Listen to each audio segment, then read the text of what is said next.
Mantan dosen pembimbing semasa Jokowi kuliah, Kasmujo mengaku baru pertama kali menghadapi masalah gugatan di pengadilan. Karenanya, Kasmujo yang baru saja dikunjungi Jokowi itu pun mengatakan tidak siap hadapi sidang.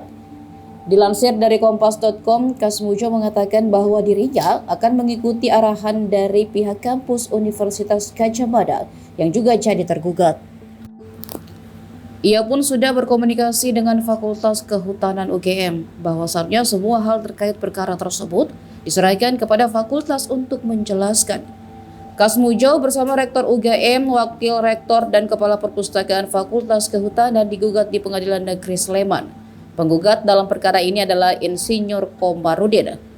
Juru bicara Pengadilan Negeri Sleman, Cahyono, menginformasikan bahwa pihak penggugat berasal dari Kota Makassar.